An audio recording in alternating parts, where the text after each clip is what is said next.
Bienvenue à tous. Le 8h30 politique de France Info à la radio, bien sûr à la télévision. Vous nous suivez sur le canal 27 de la TNT. À mes côtés, Jean-Michel Apathy. Bonjour Jean-Michel. Bonjour, et notre invité du jour est eurodéputé écologiste. Bonjour Yannick Jadot. Bonjour monsieur. L'Europe vit évidemment encore sous le choc des attentats qui se sont produits à Barcelone et à Cambrils. Comment lutter contre le terrorisme, c'est la question principale. Et dans ce débat difficile, compliqué qui est devant nous depuis maintenant quelques années, certains en France disent on ne nomme pas suffisamment l'adversaire.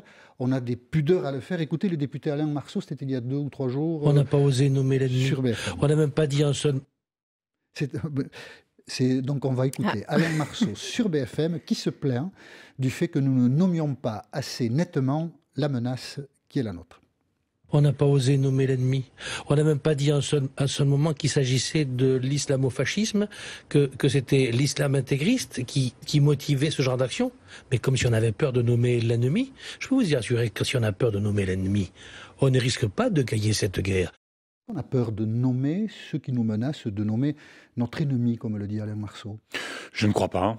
Je pense qu'on a tous dit à quel point, à la fois, le djihadisme, une forme d'islamo-fascisme, comme c'est dit, à la fois les pays qui ont pendant des années exporté, financé cet islamo-fascisme, à la fois tous les processus de radicalisation extrêmement dangereux. Donc je ne crois pas qu'on ait des difficultés à nommer l'ennemi. La question qui nous revient aujourd'hui, c'est de trouver toutes les conditions, y compris les conditions politiques, pour être efficace dans la lutte contre le terrorisme. Pourquoi je dis ça ? C'est quoi les conditions politiques ? Parce que je vois que trop souvent encore, dans notre débat politique, on instrumentalise ou on politise le débat sur la lutte contre le terrorisme. Vous voyez ce qu'il y a eu sur l'état d'urgence, le débat sur le réseau Sentinelle. À chaque fois, on a l'impression d'une forme d'instrumentalisation du débat sur le terrorisme à des fins politiciennes.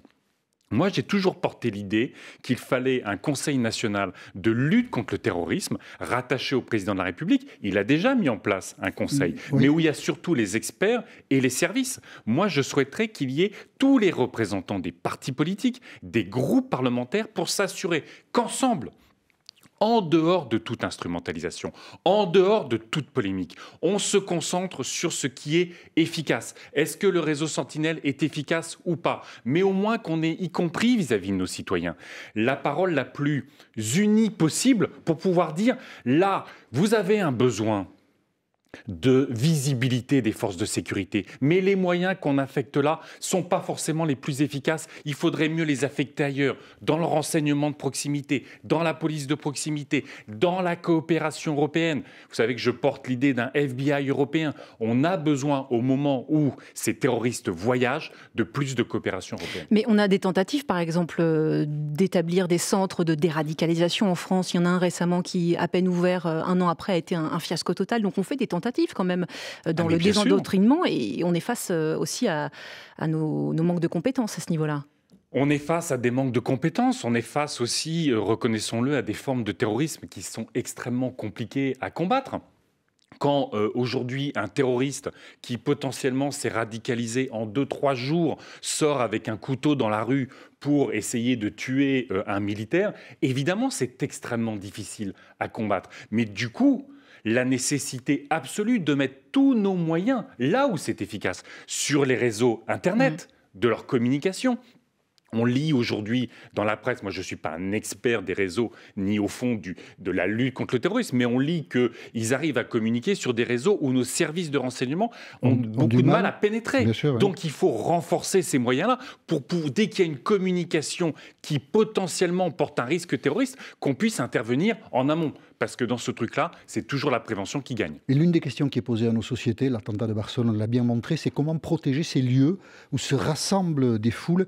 Christian Estrosi, maire de Nice où s'est produit bien sûr l'année dernière l'attentat que nous avons tous en mémoire. Christian Estrosi propose, lui, de créer un fonds européen pour aider les villes à protéger l'espace public. On l'écoute.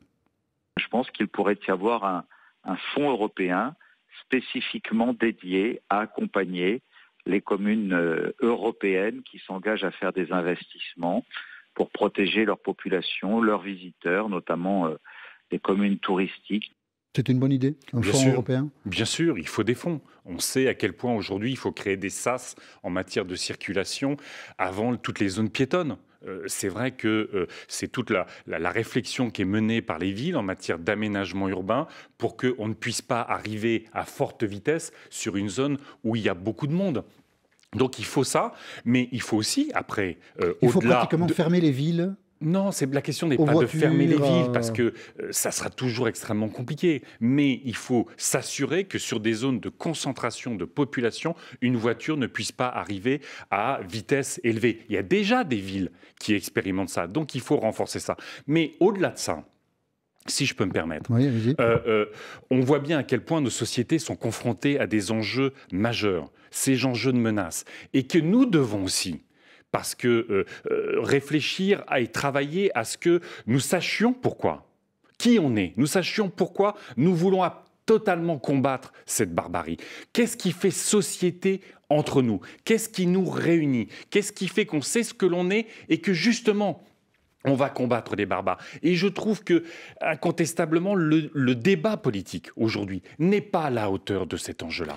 Qu'est-ce qu'on raconte à notre jeunesse aujourd'hui? Est-ce qu'on les emmène dans un projet qui fait commun, qui fait ciment dans la société, qui nous réunit, y compris pour combattre la menace terroriste, parce que nous savons quelles valeurs nous défendons? Et là, vous estimez que la lutte antiterroriste nous désunit plus qu'elle nous unit aujourd'hui? Non, je pense que la lutte contre le terrorisme aujourd'hui se renforce, devient de plus en plus efficace et extrêmement compliquée. Je pense qu'en revanche, on ne fait pas le travail qu'il faut, y compris pour soutenir ceux qui sont le ciment de la société. Quand les militaires sont en situation aujourd'hui d'être clochardisés, voient leur budget réduit, sont mis dans des conditions de travail et de vie exécrables. Quand nos forces de police sont dans des situations exécrables aussi dans les commissariats, quand dans les jours qui viennent, on va réduire les budgets de l'enseignement, de la santé, tous ces acteurs sont le front de la République, qui fait qu'on est ensemble, qui fait qu'on est fort contre ces terroristes. Et à partir du moment où on dégrade ces services publics,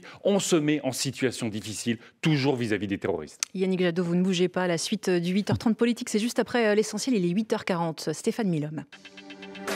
Près de 2000 personnes dans le Roi d'Espagne, à la Sagrada Familia de Barcelone, mais aussi une cérémonie hier à Notre-Dame de Paris, de messes en hommage aux victimes des attentats de Catalogne. La police espagnole est toujours à la recherche du dernier suspect, Younes Abou Yacoub, 22 ans.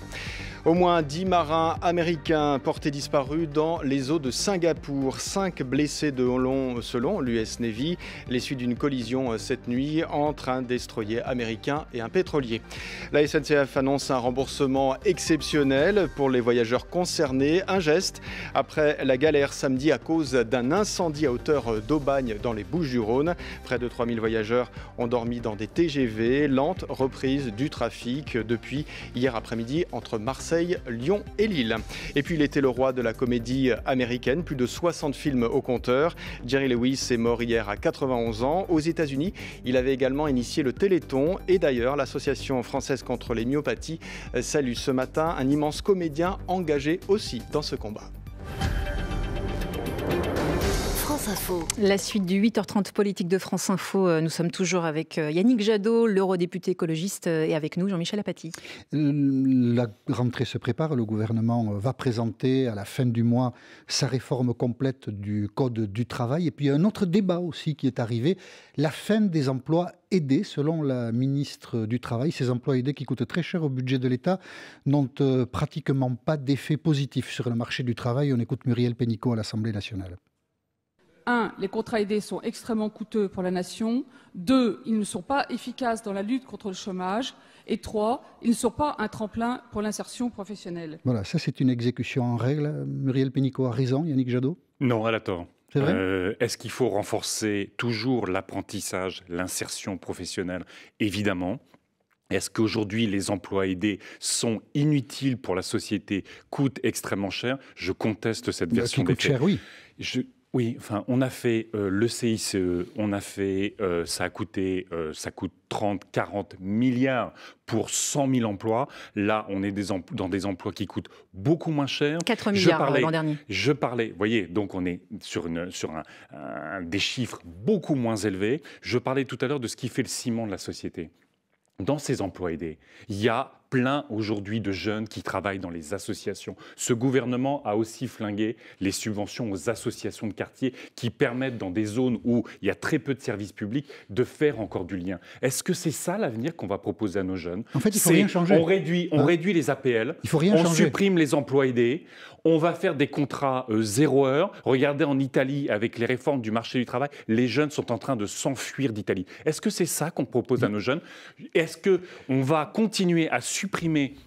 Vous savez, il y a combien? 6 millions de bénévoles dans notre pays, dans les associations. Ces associations vivent aussi du fait des emplois aidés. Vous avez des emplois aidés dans la fonction hospitalière. Vous avez des emplois aidés dans l'éducation. Ce sont essentiellement des emplois aidés qui aident les personnes handicapées dans notre pays. Et c'est ça qu'on veut supprimer? Donc, est-ce que c'est ça l'avenir qu'on propose aux jeunes? Au moment de faire des économies, vous ne comprenez pas, Yannick Jadot, qu'on pense même à réduire les contrats aidés, qu'on essaye de rogner sur ce poste-là? Mais la question, est-ce qu'il faut faire des économies? Oui, ce gouvernement, comme le précédent, en 2 ans, on a mis 17 milliards d'euros. 17 milliards, pas 4, 17 milliards sur le nucléaire, Areva, EDF et tout ça, pour sauver une industrie en faillite. Oui, il faut faire des économies, là où c'est utile. Mais faire des économies aujourd'hui, pardonnez-moi, faire des économies aujourd'hui sur la santé, sur l'enseignement, sur l'accompagnement des enfants en périscolaire. Est-ce que c'est ça la nécessité dans notre société? Je ne le crois pas. Ces personnes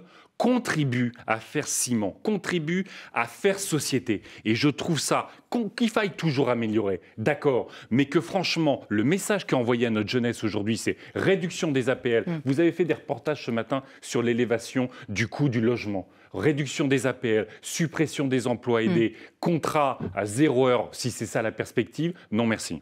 Bon, vous avez dit d'une phrase rapide, alors je ne sais pas à quelle réalité ça renvoie, mais on expertisera ça, que les jeunes s'enfuyaient d'Italie. On aura l'occasion de revenir sur cette affirmation. Vous verrez à quel point aujourd'hui des jeunes s'en vont parce que la façon dont ils sont précarisés sur le marché du travail italien font qu'ils quittent l'Italie. Votre ami Nicolas Hulot siège au gouvernement, vous êtes déçu par son action ? Nicolas Hulot est une personnalité, absolument, c'est une personnalité magnifique d'engagement et de conviction. Est-ce que son action vous déçoit ?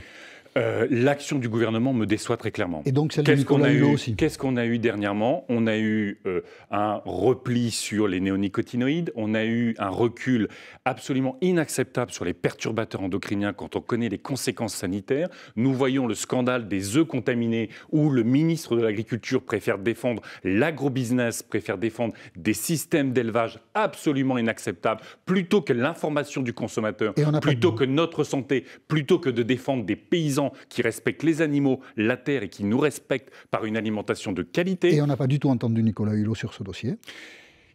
Moi, j'ai l'impression que, si vous voulez, Macron, comme sur beaucoup de choses, a fait pour l'instant un gros coup de com' avec Nicolas Hulot, parce que c'est une personne absolument remarquable, mais que ce gouvernement, dont beaucoup de ministres ont des années et des années méprisé l'environnement, combattu les solutions écologiques, je pense qu'il est en train de se faire asphyxier par ce gouvernement. Donc il est déjà coincé, là?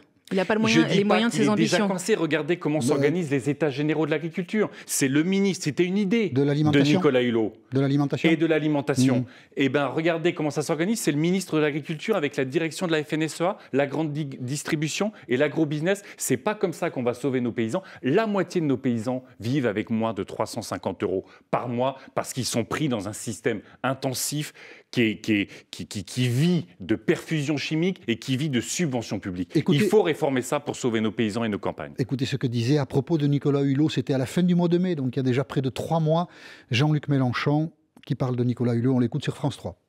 Dans 6 mois, il s'en va, quoi. Et si ça tient en 6 mois. Vous pensez que dans 6 mois, il sera parti? Mais évidemment, mais M. Hulot est un écologiste, il faut quand même se rappeler de ça. Mais ce n'est pas le cas du Premier ministre qui est un nucléariste. Est-ce que vous conseilleriez aujourd'hui, Yannick Jadot, à Nicolas Hulot, de se poser la question de son départ? Non, parce que l'affaire n'est pas pliée. Tel que vous la décrivez, elle est mal partie. Non, mais voilà, parce que je prends acte des premiers mois d'action de ce gouvernement. Vous savez, la transition écologique, par exemple, si on prend la question de l'énergie, c'est pas seulement mettre de côté le risque nucléaire, c'est pas simplement lutter contre le dérèglement climatique. Aujourd'hui, c'est une opportunité extraordinaire de relocaliser l'économie autour de la rénovation du bâtiment, des artisans, des architectes, des cadres, des ingénieurs du bâtiment. toutes les PME des énergies renouvelables sur tous nos territoires. L'agriculture paysanne, c'est des paysans heureux qui, encore une fois, aménagent nos territoires, les transports collectifs. Donc, il y a une opportunité extraordinaire de relancer notre économie, de refaire ciment dans la société autour de la transition écologique. Moi, c'est le combat que je mène au Parlement européen ou au niveau local. Théorique, mais il vous semble que Nicolas Hulot n'aura pas les moyens de mener ce combat. Mon sentiment est que ce gouvernement tente d'asphyxier Nicolas Hulot, de le mettre comme une tête de gondole sur la question de l'écologie, mais au fond, de ne pas inscrire les ruptures nécessaires dans notre société. Regardez Emmanuel Macron. J'ai très fortement critiqué l'invitation qui avait été faite à Donald Trump. On a déroulé le tapis rouge à Donald Trump le 14 juillet pour fêter la liberté, l'égalité, la fraternité. Non seulement Donald Trump a fait un bras d'honneur... Et l'aide américaine pendant la Première Guerre mondiale. Oui, mais enfin, on a trouvé opportunément ce sujet quelques jours avant. Okay, ce n'était pas quelque chose qui était prévu de long terme. Donald Trump a fait un bras d'honneur à l'humanité, à l'accord de Paris sur le climat, et aujourd'hui, c'est l'ami des suprémacistes blancs. Est-ce que c'est ça ? On déroule le tapis rouge à Donald Trump. Il n'y a pas beaucoup de rapport avec Nicolas Hulot, mais bon, comme ça vous avez pu le dire. Non, parce que quand on invite le message sur le climat, excusez-moi, le message sur le climat, c'est ce type qui fait un bras d'honneur à l'humanité sur un des défis les plus importants que nous avons devant nous. Il est invité avec le tapis rouge le 14 juillet. Eh bien, c'est totalement incohérent avec l'engagement, l'ambition de la lutte contre le dérèglement climatique. Voilà. Bon, la gauche, pendant ce temps, ça va toujours pas mieux. Il faut travailler. Voilà. Il faut travailler. Moi, j'ai qu'une ambition, c'est améliorer la qualité de vie des Français au quotidien, et c'est protéger les générations futures, protéger notre santé, protéger celle de nos enfants. Et on peut le faire. C'est ça qui est extraordinaire, c'est que nous avons un boulevard pour améliorer la vie et pour qu'on soit dans une société où nous allons mieux. Et c'est ça la transition écologique, c'est ça que je défends. Merci. Bien, ce sera le mot de la fin. Merci beaucoup Yannick Jadot, eurodéputé écologiste, 8h30 à Paty. On se retrouve demain.